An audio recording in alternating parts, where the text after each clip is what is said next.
All right. We have ourselves literally the fight. All right. R4, light heavyweight 4, Wicked Thunder. We got to talk about a lot of things, actually. Okay. First and foremost, this arena is kind of large for what it's worth.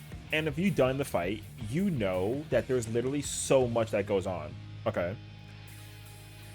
And again, first and foremost, there's so much. There's so much going on, okay? Wrath of Zeus, AoE, I don't expect there to be too much of that going on, honestly. I expect there to be so much more, honestly, happening. Sidewise Spark is honestly the one where I'm kind of intrigued by because, like, there's kind of a lot of things that they could do with that. You know what I mean? Like, the half-room cleave thing, it makes sense to me. But there's no way that they don't combine this with like a multitudinal number of them doing cleaves. Because like you'll see it later on, but she uses a move called Shadow Sabath, and it literally has her duplicating herself and doing cleaves again. They do it like one at a time, which I do see it happening. But I also see them doing just like a bunch of them together, and then there's only one quadrant or even like one square that's safe, you know? So for like this as an example, cleaving that half side, it makes sense, right? Like it's pretty straightforward. I can kind of see them doing a lot more with it though. The other thing that's going to happen too is like, if you actually go back and watch it, the thing that to keep in mind that's really important is the speed in which it generates the image, which means that like you have to be reactive to what she ends up actually doing, because I don't think that it's only going to ever be like a cleave thing with her hands. Like, she's not going to just cleave a half room with that. I think it's always going to change. Not always, but I think what she ends up using could be different. Like, not which side. I mean, like, if her hand is concentrated on one side, then it could be like like a half room cleave. But if her hands are like together, it could be like a laser beam that you have to avoid. And again, like, they're going to put a bunch of them, like, everywhere type of thing. I think I kind of expect that, honestly. So, Wicked Joel is a line AoE. This reminds me significantly from P8 with the Flame Viper tank buster that you have from Hesperos. And I kind of just expect it to be a 3-hitter with a dot, where like you can't invuln it. You know what I mean? Because you can't invuln that. It's literally impossible, because this one unlocked the other one from P8. This one doesn't give you a bleed. Granted, you get one in the normal version in P8. I think they're hiding that on purpose, because I think they're going to give you like some kind of electrocution debuff, and then if you get hit by it twice with the invuln, then it gives you the magic resistance now, whatever. So if you eat the third one, then obviously it'll reapply the dot, and the dot will tick you for like 1 billion. So it's impossible to invuln. I think that's what they're gonna do with that tank buster, which is crazy actually. So the fact that you gotta force the invuln swap is or the tank swap rather, is actually kind of crazy. Now here what I think is like the most insane mechanic.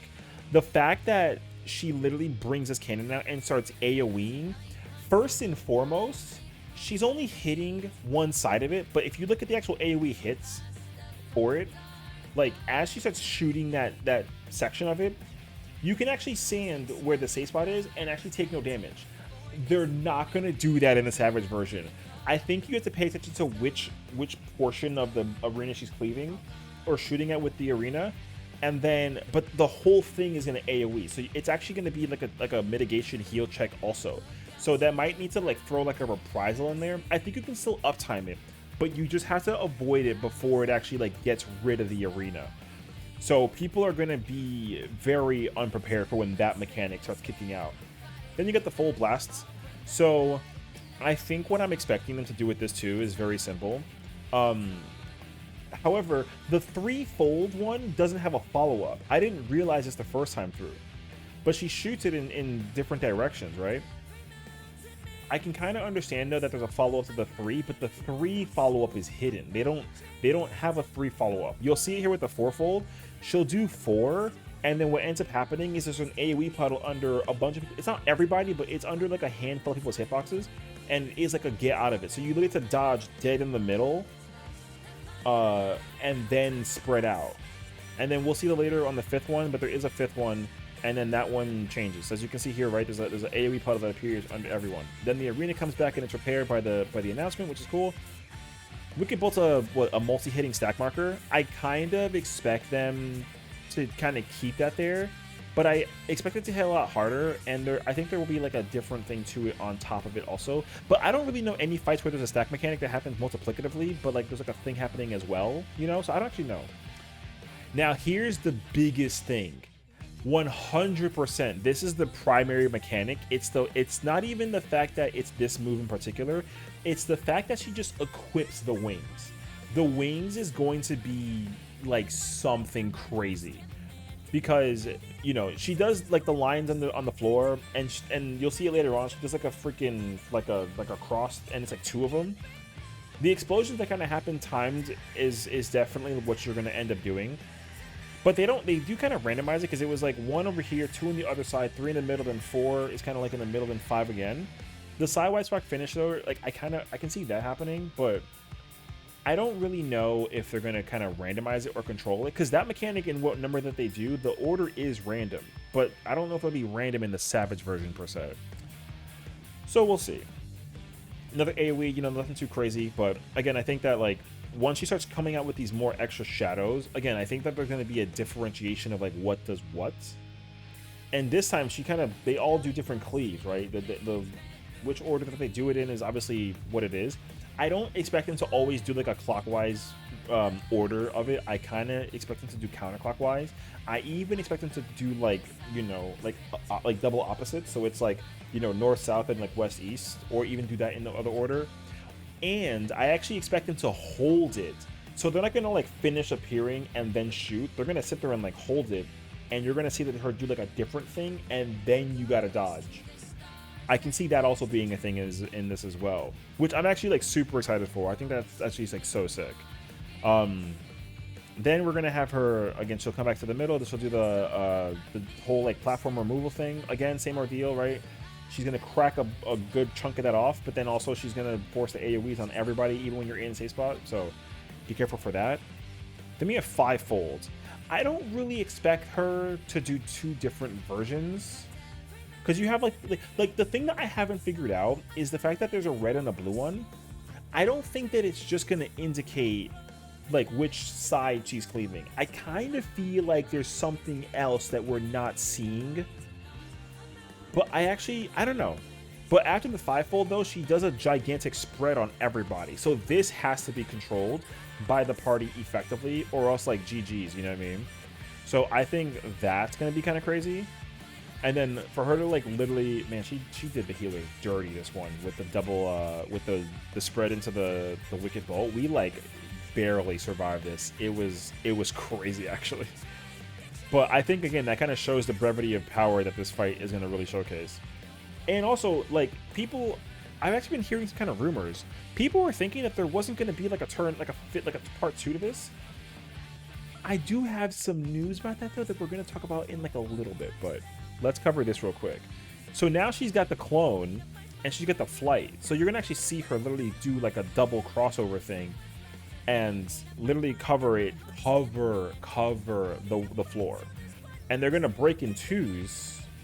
I can see that being a thing as well, but I don't really know what else they would add to this. But that mechanic is going to be very chaotic on top of something else that we're going to be dealing with as well. I kind of see her doing I can see her doing like half wide, half room cleaves with the wings, and also dealing with this. Then we have this mechanic. This mechanic is actually probably the scariest thing that I've watched them incorporate, because the most recent fight I can think of that has this is like the Golbez trial with the Stardust meteors, where they just start dropping all over the place, and like you kind of sort of have to think about like spacing. That's the craziest part about this mechanic, is that if the boss's hitbox was very, very, very large, then it'd be way easier to deal with. But the boss's hitbox is small, so the tank literally has to figure out how to like maintain uptime, moving the boss out of the way, and people like not getting hit by it. You know what I mean? So for the Golbez trial, actually Durante is another example too. He also has they kind of like project like what the shots are going to be appearing on, and then they kind of just go crazy. But the problem with both of those fights is that with the dungeon boss, at least, the hitbox is so big, and the way how the AoEs form, it's easy to just like dodge into it and not have to worry about it. With the Golbez one, however, you have to actually get out of the boss's hitbox, because it kind of cleaves the side in which you're standing on. So like you have to like kind of circle around it and like lose a little bit of uptime to go back into it. This one doesn't even do that. The boss's hitbox is small. And that's my favorite thing about this, because if you kind of kept the Endwalker hitboxes, the size of the wings would be literally the size of the hitbox. But the boss's hitbox is not even like, it's literally half of that. And I love that so much, and I think that's literally why, even like including how much I loved M3 or R3, this fight is probably going to be my favorite one. Like, I'm going to be in love with the difficulty of this fight. I expect this fight to be harder than every final turn in every single fight that we've ever encountered, including like Shadowbringers and Stormblood. I really do feel that way. I'm really expecting them to go crazy on this fight. And mind you, like some fights were hard. Like if you kind of go back through the history of the turn ones, you had like 012 was insanely hard. 08 is still one of the hardest fights to this day to like actually perform for like battle wise. E4 kind of goes crazy too. The part 2 a little bit more so than the P1, but it's because of like a mechanical check kind of thing. But P8 is a crazy insane fight, you know. And then P12 was also like really chaotic in a lot of ways, and they also like experimented with that fight too. So I really like that. So I honestly do, I really do. I expect this fight to be the hardest final turn that we've ever encountered for a part 1 boss, like specifically too. Like I really do think that this will be the hardest one that they've designed as of yet. Then we have this crazy hyper cannon thing. This mechanic, they only save it in the end. I don't expect them to do that. I really, really don't. I don't know if they're going to get insane and like have the shadow appear and then you have like this going on top of like another thing. I don't expect that. But like the fact that this is at the end, it's kind of like a mental like flip on it, if anything, you know. I kind of expect them to use this move much more frequently. But the thing that you'll notice too though is that like that move uses so much, like in terms of the lore, right? It uses up so much of her energy, so she can't really like commit to it like frequently. That's why I'm kind of wondering if like it's like a clone thing that she actually ends up activating, because similar to a lot of the other fights that we've encountered throughout, like even like Endwalker and like a little bit of Shadowbringers, there's actually like lore that occurs in the final fight with the 4th turn, where you get like this is definitely part 1. Like I won't even lie to you, this is definitely part 1. Part 2, I do think there's a part 2. Here's my reason as to why. It's like a little miniature theory, and it kind of sort of makes sense to me. But if you think about it though, we're still in an arena, right? You can kind of see that the ropes like exist there, although she doesn't really like care about that at all. But also she has wings, okay? Here's my actual theory on why I think that this is turn 1. People think that this is actually just a one-time boss fight. I strongly don't think so. The simple reason behind it is you can see it back there actually. There is literally a platform that's just in the back, and it's sitting there. It's kind of just sitting there though, right? Like it doesn't really make sense why it's there. So I don't exactly know what they're going to incorporate as a fold into part 2. But I 100 expect us to leave this arena, and then she transforms into like something crazy, and then we deal with her again, and then we deal with whatever the platform is. This platform will get destroyed, and then she'll transform into like something crazy with the you know, because the last time we got a part 1 finale was in Shadowbringers, because Endwalker, all 3 fights, because you had Hephaestus, he turns into the bat thing, right? Hesperos uses the creation to become the big guy, and then Athena turns into, she uses the heart of Sabik and then turns into the tentacle version herself. Shadowbringer was the last time with Titan and Shiva. Those are the last 2, because Titan and Shiva are both like one-time send fights. You don't get a second chance if you wipe in the end of that fight. Eden's Promise, which is E12, that one has a checkpoint. Like that's the only fight in Shadowbringers that has a checkpoint. So E4 and E8, yeah, Titan and Sheev are the only 2 fights that, well, at least as of that, right? Like all of Stormblood has checkpoints, right? Like that's just kind of how it functions, which is like fine. So in terms of like not getting a checkpoint, yeah, the Eden fights are the only fights in the entire, like, I would say like the past like 6 or 7 years, 8 years even, that we've gotten like a no checkpoint situation. I mean, I would obviously include Heaven's Word also, because like even the Alexander fights, none of those had checkpoints also, but the fight wasn't like super crazy long though. So I think that I don't want them to necessarily give us like a one-time fight, unless that fight ends up being insane and like also enduring. Because like if you know, the whole part 1 part 2 thing is to basically create like a 17-minute like fight without making it be an ultimate, basically, you know. That's kind of why they do that. So I can honestly understand that they would give us, if they did give us a singular version of this, then it has to be like a 14-15 minute fight, even if you like speed run kill it, but that would still be too long for like, because it'd be ultimate timing, you know what I mean? So I don't know what the cusp is for them to like incorporate, like, oh, like this is like an ultimate versus like a savage fight. I want to say though that it's 15 minutes, because they don't really make ultimates go beyond 20, including DSR on top, but like, you know, because like cutscenes, etc., whatever have you. But even for like savage fights, like Titan was like a 13-minute banger. Like the time goes by with it though like crazy fast, because there's so much going on like so quickly. But I think when you kind of put the time into it, like time, like I think spent wise, like it's actually like a 12-13 minute fight. It's kind of crazy actually. Shiva's especially too. Her fight is almost 15 minutes, including the cutscenes. You know, because you have her phase 1, her ad phase, and her end phase, and both of those phases are like kind of extensive. So I kind of sort of hope that if they do make this fight one time only, and it's just this, it's not going to. But like if they did hypothetically, then it should. I'd like to see it be like a 15-minute insanity, right? But because of the way you don't see the cutscene in this battle, at least from my POV, but like, if you go watch like a first time run and like actually watch the cutscene, the first thing she does is literally like flee. She teleports away and she just leaves. She doesn't sit there like, oh my god, I've been defeated and like I lost the battle. She doesn't do that. She literally is like, oh, I lost, I gotta leave, and she pieces out. They're not gonna make that do the same thing in this Savage version. They're gonna end up doing something where she's like, man, you won't die. I'm getting tired of you. It's time for us to take it to the next level. And then I think this, like, you know, I don't want to spoil anything per se, but I think that there's going to be like a cutscene that really showcases why she's trying to transform, because there's a reason why we're fighting her. She wants something from us, and like we're basically letting her know like you can't have it. So she's going to do everything necessary to be like, I want this, whether you like it or not. And that transformation is what's gonna make you be like, yo, all right, well then pull up and find out, right? And I think it's gonna take us to that other arena. I kind of expect that, actually.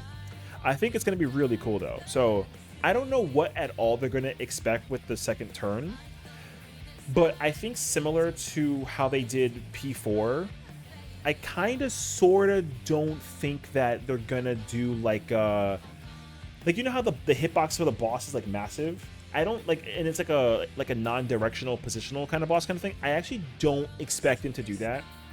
I kind of think they're going to keep the boss.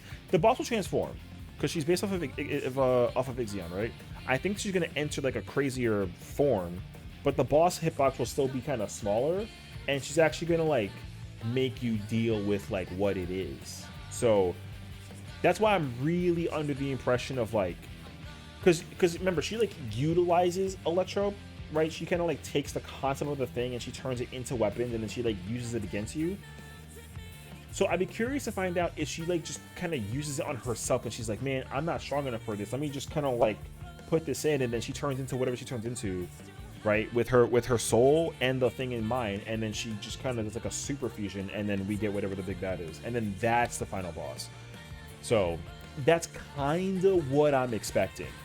But I don't honestly know. I think that all of that kind of just forces you to like realize that this fight is crazy, and it's gonna get even crazier. So, and I think the Savage tier will like really showcase to us too, like what we're gonna be seeing for the remainder of the expansion. because they did an incredible design job of all this. So I'm actually expecting this whole entire fight to go crazy from fight 1 to fight 4. And then of course we wait until we see whatever they do, because remember, it's a tournament. We're fighting like the lightweights. She's technically like a heavyweight, because it's like, what is it? It's lightweight. It's like light heavyweight, like cruiserweight, and then heavyweight or super heavyweight. She's a super heavyweight technically, but like, I guess like for her, it's been a while since she's been in battle, and like her body wearing thin, so she's like got the same damage as a light heavyweight kind of thing. So that's kind of what the implication is for that. So that's why I kind of expect her to like go over the top and be like, bro, I gotta get rid of you to get the thing. So I'm kind of expecting it to be the case scenario. Overall though, again, I think it's going to be so insane. I'm actually so excited. I think this fight will be the best fight that they've designed in like a minute. Not to take away any credibility from the Endwalker fates, because to this day from the Endwalker raids, P8, P10, P2 are like some of my favorite fights like ever. I loved P8 from start to finish, and P10 same thing. I love that the mechanical functionality of like utilizing platform and whatnot. I think that was so sick, and they do a really good job of it in this fight too, even though it feels like it's something that we've already kind of like seen before kind of thing. But like, I just love that this fight is so insane, you know. So I think that the difficulty will help that magnify even greater, more so than we've ever seen from any Endwalker fight. So expect this fight to be kind of chaotic, and so we'll catch at it. Hey, literally not that long before we get to take a look at the Savage raids, so have fun.